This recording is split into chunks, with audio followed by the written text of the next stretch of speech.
എൻ്റെ അക്കാഡമിയെക്കുറിച്ച് ഞാൻ പറയാം. അവരുടെ വിത്ത് പെർമിഷനോട് കൂടിയിട്ട് ഞാൻ ഒരിക്കൽ പറയാം. ഇപ്പോഴല്ല, പെർമിഷൻ വേണമല്ലോ. നമ്മളൊരു വീഡിയോ പോസ്റ്റ് ചെയ്യുമ്പോൾ അവർ റിമൂവ് ചെയ്യാൻ പറഞ്ഞാൽ അതിനെക്കുറിച്ച് എനിക്കറിയില്ല. ഞാൻ അക്കാഡമി പിന്നെ പോയിട്ടില്ല. വയ്യാണ്ടായതിനു ശേഷം പിന്നെ ഞാൻ പോയിട്ടില്ല. ഞാൻ പറഞ്ഞില്ല, എനിക്ക് വിഷമം തട്ടിയ പിന്നെ ഞാൻ അവയ്ക്ക് പോവില്ല. പിന്നെ എൻ്റെ ഒരു കുറവെന്ന് വെച്ചാൽ എനിക്ക് പേരുകളൊന്നും ആരുടെയും ഓർമ്മയുണ്ടാവില്ല. എൻ്റെ പൂച്ചക്കുട്ടി കണ്ട പേരുകൾ ഓർമ്മയുണ്ടാവില്ല. പലരുടെയും പേരുകൾ ഓർമ്മയുണ്ടാവില്ല. പിന്നെ ചങ്കിനകത്ത് തറഞ്ഞവരെ ഞാനൊരു പേരിട്ടങ്ങ് വിളിക്കും. പിന്നെ എൻ്റെ അക്കാഡമിയിൽ 2 പേർക്ക് എൻ്റെ ചങ്കിലുള്ളത് അവർ 2 പേർക്കും കൂടെ ഒരു പേരാണ്. അത് 2 ആളെയും ഒരേ പേരേ ഞാൻ വിളിക്കുള്ളൂ. അവർ പോലും ഇപ്പം വീഡിയോ കേൾക്കുമ്പോഴായിരിക്കും അറിയുന്നത് അവരെൻ്റെ ചങ്കിലുണ്ടായിരുന്നു എന്നുള്ളത്. പിന്നെ ഒരാൾ ഉണ്ട്, എൻ്റെ മനസ്സിലുണ്ട്, പക്ഷെ ആൾ ഇല്ല, ഇപ്പം സ്ഥലത്തില്ലാന്നല്ല, എൻ്റെ മനസ്സിലുണ്ടാവും, അത് പോവില്ല. പിന്നെ ഒരാളുകൂടി ഉണ്ട്, ആൾ മനസ്സിലുണ്ട്, ആൾ സ്ഥലത്തുനിന്ന് പോയി, ഇവിടെ നിന്ന് പോയി വേറെ സ്ഥലത്തേക്ക് പോയി. പിന്നെ എൻ്റെ നാത്തൂൻ, ഞാനെപ്പോഴും എൻ്റെ നാത്തൂനെ എന്നാണ് വിളിക്കല്. അവളും ബാക്കി എല്ലാവരോടും ഇഷ്ടപ്പെടുന്നൊന്നുമല്ല കേട്ടോ, എല്ലാവരോടും മിണ്ടും. പക്ഷേങ്കിൽ ഇവരാണ് എൻ്റെ ചങ്കയിൽ തറന്നത്. നമ്മുടെ ചിലപ്പോൾ ഞാൻ വേറെ ആൾക്കാരുടെ കൂടെയായിരിക്കും ഇരിക്കുന്നത്, പക്ഷേങ്കിൽ ചങ്കിൽ തറഞ്ഞു എന്ന് പറയില്ലേ, നമ്മുടെ മനസ്സിൽ ഒരിഷ്ടം, നമുക്കവരെ വിശ്വസിക്കാം. പിന്നെ നമ്മളെ സപ്പോർട്ട് ചെയ്യുന്ന, ബാക്കിൽ നിന്ന് കുത്താത്തത്. അതിൽ 2 പേര് ഒരേ പേര് വിളിക്കുന്ന ഒരാളുണ്ട്. അവളെ ഇടയ്ക്ക് വിളിച്ച് ഞാൻ കരച്ചിലായിരിക്കും. എടി ഞാൻ ചാവും അടി എന്ന് പറയുമ്പോൾ അവൾ അയ്യോടി നീ വേണ്ടത് ചിന്തിക്കാതെ പ്ലീസ്. ഞാൻ പറയടി ഞാൻ മരിക്കാൻ പോവാടി, എനിക്ക് വയ്യടി എന്ന് പറയും.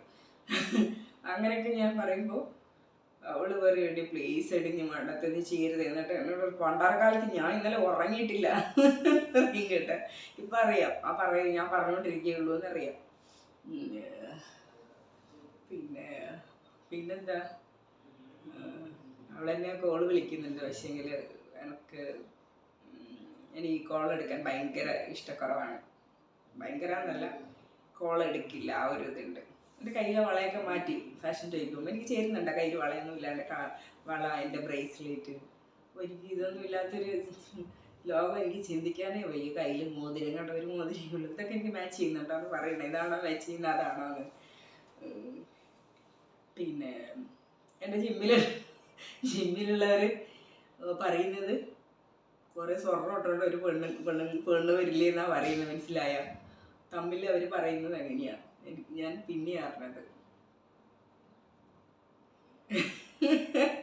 എനിക്കതിലാണ്ട് എനിക്ക് എനിക്ക് കഴുത്തിൽ തന്നെ ഇങ്ങനെ കട്ടിയുള്ള വലിയ മാലയായിരുന്നു. അതൊക്കെ ഞാനങ്ങ് മാറ്റി.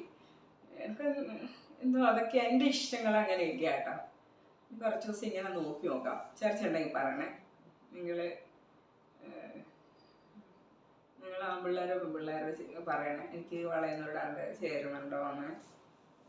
പിന്നെ എൻ്റെ ഇഷ്ടം അക്കാഡമിയിൽ ഇങ്ങനെയാട്ടോ. പ്രിൻസിപ്പൾ എന്ന് വെച്ചാൽ ഒന്നും പറയണ്ട, ഭയങ്കര ഇഷ്ടമാണ്. എന്നെ ഭയങ്കര കാര്യമാണ്, എനിക്ക് ഭയങ്കര സ്നേഹമാണ്. ഇപ്പോൾ എൻ്റെ ഓരോ ടാറ്റു കണ്ടാലും പറയും കൽപ്പന കാണട്ടെ എന്ന് പറഞ്ഞ് കാണിച്ചു കൊടുക്കുക. നമ്മുടെ റിസപ്ഷനിൽ ഇരിക്കുന്നവർ വിളിച്ച് കാണിച്ചു കൊടുക്കും, നോക്കുന്ന പറയും നല്ല ഭംഗിയുണ്ട് എന്ന് പറയും. വേറെ അക്കാഡമി അവർക്കൊരു ചീത്തപ്പേരുണ്ടാക്കാൻ പാടില്ല, അത്രയേ ഉള്ളൂ. അല്ലാണ്ട് നമ്മൾ ഭയങ്കര സ്റ്റൈലിഷായിട്ട് ഒരുങ്ങുന്നതാണ് അക്കാഡമിക്ക് ആവശ്യം. ഫാഷൻ ഡിസൈനിങ് അല്ലേ, അപ്പം അവരെപ്പോഴും അതായിരിക്കും ആഗ്രഹിക്കുക. നമ്മളെ പഠിപ്പിച്ചെടുക്കുന്നതൊക്കെ ആ ഒരു സിലബസിൽ അതുണ്ടല്ലോ. അല്ലാണ്ട് നമ്മളെ ചോറും കറി വെക്കാനല്ലേ അവിടെ പഠിപ്പിക്കുന്നത് അല്ലേ. അപ്പോൾ എൻ്റെ പാഷൻ ഞാൻ പറഞ്ഞല്ലോ, എനിക്കൊന്ന് ഫെയിം ആവുക. അതിപ്പം മൂവിയിലാണെങ്കിൽ മൂവി, മോഡലിങ്ങിലാണെങ്കിൽ മോഡലിങ്, അതെല്ലാം കഴിഞ്ഞിട്ട് ഞാൻ ഞാനൊരു ബിസിനസ്സിലേക്ക് സ്റ്റാർട്ട് ചെയ്യും. എന്തായാലും ബിസിനസ്സിലേക്ക് ഞാൻ ഇറങ്ങും, അത് ഞാൻ ഉറപ്പിച്ച കാര്യമാണ്. പിന്നെ ഒരു ലൈസൻസ് ഒക്കെ സ്റ്റാർട്ട് ചെയ്യണമെങ്കിൽ നമുക്ക് ഇത് വേണം. ലൈസൻസ് എടുക്കണമെങ്കിൽ നമുക്ക് എക്സാം എഴുതിയാൽ സർട്ടിഫിക്കറ്റ് വേണമല്ലോ, നല്ല സ്റ്റാർട്ട് ചെയ്യാൻ പറ്റുള്ളൂ. അപ്പോൾ ഇതിൻ്റെ സർട്ടിഫിക്കറ്റ് കയ്യിൽ കിട്ടണം, അത് കിട്ടിയിട്ടില്ല. പിന്നെ ഫ്രീലാൻസായിട്ടൊക്കെ വർക്ക് ചെയ്യുന്നുണ്ട്. എൻ്റെ വർക്ക് ചെയ്യാൻ എനിക്ക് സമയം ഉണ്ടായിട്ടില്ല. ഇനിയിപ്പോൾ റെക്കോർഡ് സബ്മിഷൻ പറഞ്ഞിട്ടുണ്ട്. 4 സബ്ജക്റ്റ് ഓക്കെ ആണെന്നല്ല, അതിൽ സർഫസ് ചെറിയൊരു ഇത് അങ്ങനെയല്ല, കുറേ ഉണ്ട്. അതുകൊണ്ട് അറിയില്ല, നോക്കാം അതും കൂടെ. പിന്നെ വേറെ 2 ഉണ്ട്, പാറ്റേൺ മേക്കിങ്, സ്റ്റിച്ചിങ്. രണ്ടുപേരുടെ കൈയും കാലും ഞാൻ പിടിക്കേണ്ടി വരും. പിന്നെ 2 പേരും സ്ട്രിക്റ്റാണ്. പാറ്റേൺ മേക്കിംഗ് ഭയങ്കര സ്ട്രിക്റ്റാണ്. പിന്നെ കാല് മറ്റേ കമന്ന് വീണ് കാല് പിടിക്കേണ്ടി വരും. മീൻസ് പ്ലീസ് എന്നും പറഞ്ഞോട്. അവർക്കറിയാം ഞാനിങ്ങനെ കിടന്ന് ഇതാക്കും എന്നുള്ളത്. അവരെ പുറകെ നടന്ന് പ്ലീസ് എന്ന് പറയുന്നറിയാം. അപ്പോൾ കുറച്ചുകൂടെ ഡേറ്റ് തരുമെന്ന് എനിക്കറിയില്ല. പറ്റുന്ന രീതിയിൽ ഞാൻ ചെയ്യും. കുറേ പാറ്റേൺ വെട്ടി വെച്ചിട്ടുണ്ട്, പക്ഷെ അതിലേതാ ഇതാണെന്ന് എനിക്ക് അങ്ങനെ തിട്ടില്ല.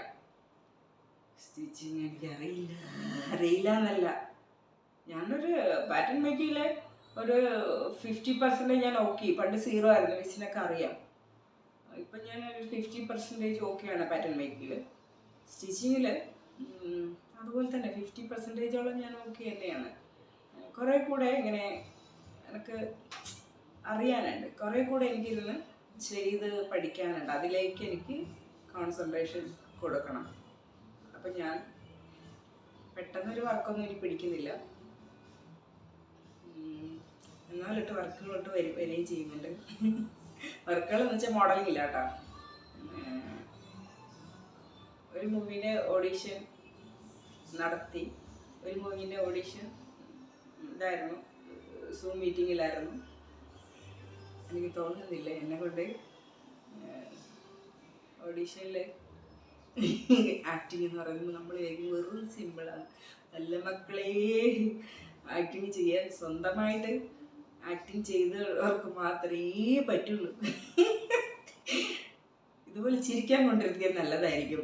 ഞാൻ പറഞ്ഞു, വല്ല മരിച്ചു കിടക്കുന്ന വല്ല സീനുണ്ടെങ്കിൽ എനിക്കെന്നെ തന്നേക്ക്. അതാകുമ്പോൾ ഒന്നും ചെയ്യണ്ടല്ലോ, ആക്ടിങ്ങിൻ്റെ ആവശ്യമില്ലല്ലോ. മരിച്ച് കണ്ണുമൂട്ടി കിടന്നാൽ മതിയല്ലോ. പിന്നെ ബോംബിടുക, ആ സീനൊക്കെ ഉണ്ടെങ്കിൽ തന്നേക്ക്. ബോംബിട്ട് ഞാൻ ചത്തല്ല. ഇതിന് 2 എന്നെ കൊള്ളാവും തോന്നുന്നു.